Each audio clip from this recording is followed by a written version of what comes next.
Welcome back to Texas Rye Whiskey Studies for episode number 21 as we continue our National Rye Tournament, episode number 13.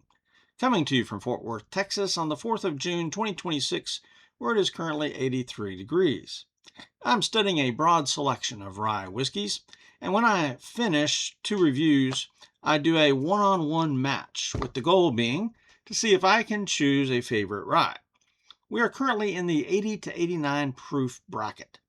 On our last episode, we had match number 4 between Blackland 83 proof and Three Rangers single barrel, and that was 84 proof. And the Three Rangers won. Sadly, though, it looks like the Three Rangers brand is now a ghost whiskey. Tonight, we're going to be looking at Michter's US-1 straight rye single barrel, 84.8 proof. So just the facts, this straight rye whiskey, like I said, is 84.8 proof, single barrel number 2313859, costing about $45, but I was gifted this whiskey by my Navy friend David, who has gifted me several whiskeys over the years. Tasting notes: I get caramel, vanilla, graham cracker, rye spice, some barrel notes or barrel spice. Really, it tasted more like a bourbon than a rye. I gave it a score of 84. Letter grade for drinkability, A-. Recommendation: this is a very good quality rye. Price, I think, though, is just a bit too high, even though it's a single barrel. It's a single barrel of unknown parentage. We'll get to that in a little bit. History. Their website says that their company is somehow linked to the first whiskey company in America back in 1753. John Schenck, a Swiss Mennonite in Schaefferstown, Pennsylvania, 1753, made rye whiskey. And legend has it that General George Washington purchased Schenck's whiskey for the soldiers during the Revolutionary War. And by the mid-1800s, the Schenck distillery had passed down to a man named Abraham Bomberger. The distillery changed hands over the years, went through the Prohibition years, struggling with closure like all the others. But by the 1940s, it was purchased by Lou Foreman and acquired the name Michter's. But it went bankrupt in 1989. In 1996, the brand name was acquired by Joseph Magliocco and Dick Newman, and they moved the operations to Louisville, Kentucky. So like many whiskey brands, there is a valiant effort to link their modern brand to something old and historical when there is in reality no such link. And, you got to give them an A for effort, I guess, because one of the things that drew me to whiskey is those historical links. Some of those are fictitious, some are real. In this case, I think it's mainly fictitious, not even legend. So for all that, it does make for good labels and marketing, I guess. For history, then, 4 out of 5. Bottle label and marketing. Bottle label and marketing. Let me do a quick correction there. Okay, this bottle's a bit unique. I like how it's the whole design of the bottle. I really do like. I mean, the bottle itself is a little bit plain, straight. It's clear glass, straight walls, a little bit longish neck, but it's the label that really draws me into this. Kind of a old-timey look, and again, that's clever marketing. Whiskey companies know that people like older whiskeys that have a name, whiskeys that have a history. And so even in their choice of labels, they try to make it look old-fashioned. And they did a great job with this. It's an antique-looking script or font design. It's got a picture of an old still right there, front and center. Established in 1753 on the label, which, come on, really? There's absolutely zero link between this and 1753, but other than wishful legend, I guess. You got green and red with an off-white, so it does make it rye-ish in color. The label and bottle really are beautifully designed and classic in appearance, so outstanding job there. Marketing has been a word of mouth thing a lot in the online communities. That's where I heard of this. A lot of people talk positively about it. They do have a nice website with a video that tells their story well, but again, it kind of stretches legend into myth and fantasy, actually. But all in all, for bottled label and marketing, 5 out of 5 points. Appearance of this whiskey, it is a good medium brown. Little hints of orange in there, maybe. In the glass, bronze, tarnished copper, maybe. This is kind of right on the border of 3 to a 4. 3 plus. I'm going to give it a 3. Composition. This is an 84.8 proof rye whiskey single barrel, non-age stated, but as a straight rye without a year on there, it should be at least 4 years old. I could not find a mash bill for this. Michter's has their own farmland, says the videos on their website, and grows their own grain in Kentucky. They season their barrels, toast them, and then char them. And they have some old style pot stills along with column stills, and then they heat cycle their warehouses in the winter. And they use single barrels and true small batches to ensure their quality. However, all that video, and yet on the bottle, it says, bottled by Michter's. I could not find the word distilled in here.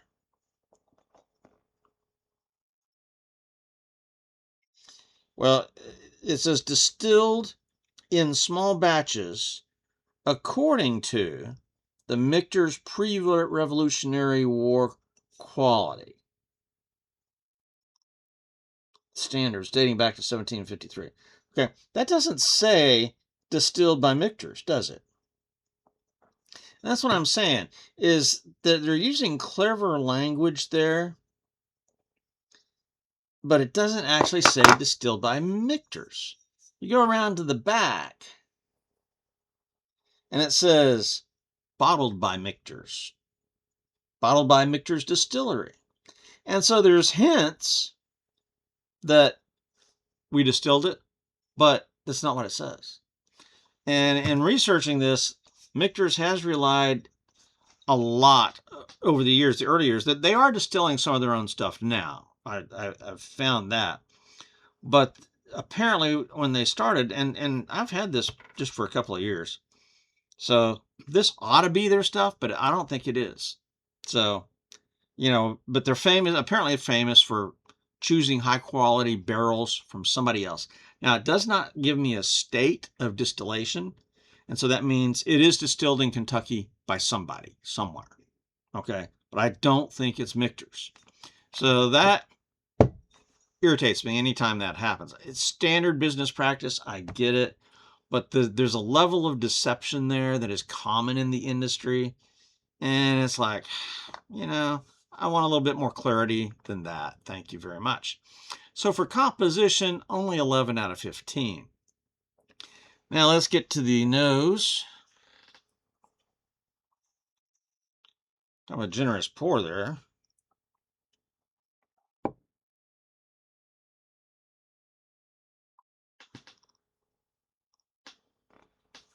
Caramel, vanilla, some wood notes, graham cracker maybe. It's a pleasant nose. Not super strong, but I have a bad nose. 8 out of 10 on the nose. But really it smells much more like a bourbon than a rye. Go in for the taste.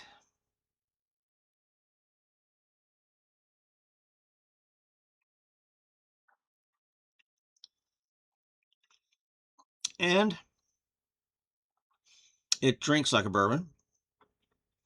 So I'm going to guess a mash bill of close to 51% rye.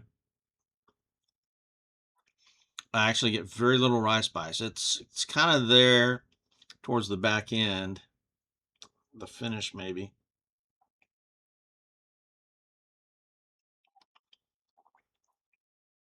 That being said, this is delicious.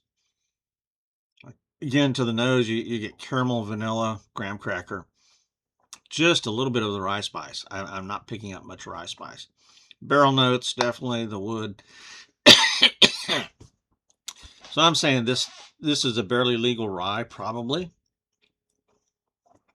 No expert here, but this, if you like bourbon, you should like this. Okay, so this would be a great transition from bourbon to rye, maybe. I mean, it's completely delicious. So 22 of 25 for taste. The mouthfeel is medium. It's very good for the proof.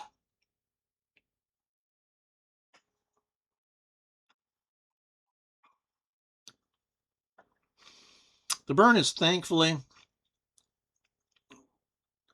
pushing just a little bit above proof, maybe. It's a little bit more than mouth tingles. It's got a decent little burn. It's not harsh at all. It's very smooth.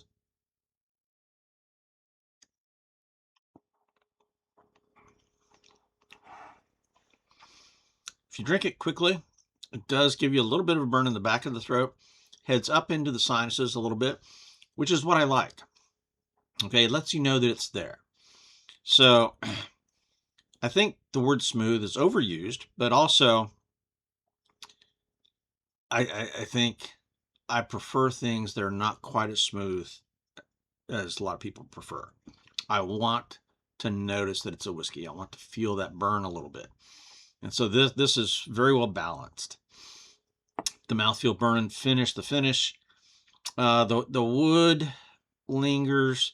The rye spice kind of shows up a little bit more on the finish. You get the caramel still there.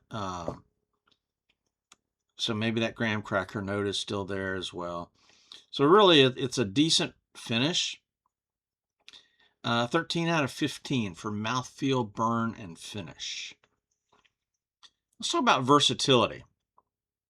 This is great neat. I really do like this. I mean, this is right in there. It's got enough flavor and burn to hold up to ice should you choose to pollute your whiskey with ice. Okay, so I think it would hold up well to that if you must.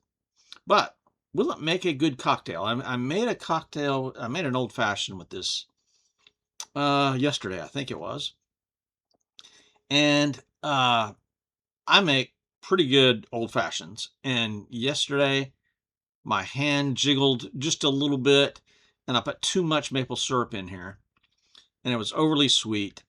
I think I put too much bitters in or something. It was an out of balance cocktail. That's not the whiskey's fault. That's on me. So let's go try to make another old fashioned and see if I do it right today. I'll be right back. And I'm back with an old fashioned. And this time I made it very different from what I did yesterday. Instead of using maple syrup, I used a turbinado sugar cube. And I just don't use simple syrup. I prefer the sugar cube. Turbinado is a more pure form of sugar natural. It does leave granules undissolved down at the bottom, so that when you drink this, the drink evolves as you go down. It's a little bit sweeter at the bottom, but also the bitters all change as you go down as well, even though I stir this up pretty thoroughly. I did not put an orange peel in here today because yesterday it was too orangey. I did put some orange bitters in here along with some Angostura bitters, and there is one Luxardo cherry. So that's how I made this old fashioned. Let's see if this is better than the one I made yesterday.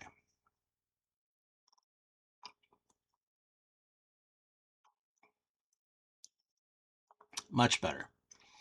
Okay, here the The citrus flavor is tamped down a little bit, quite a bit actually. It's still there, just a little bit. And the sweetener is not as overpowering as yesterday because I juggled my hand a little bit and dumped too much maple syrup in there. This is much more balanced than the one yesterday. And I think here we get more of the Michter's flavor.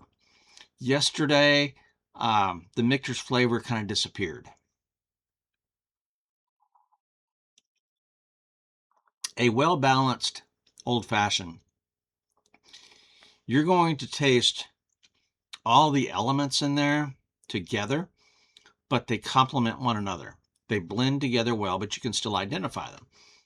So I'm tasting the Michter's. I'm tasting the turbinado sugar. I'm tasting the bitters a little bit and the orange from the orange bitters.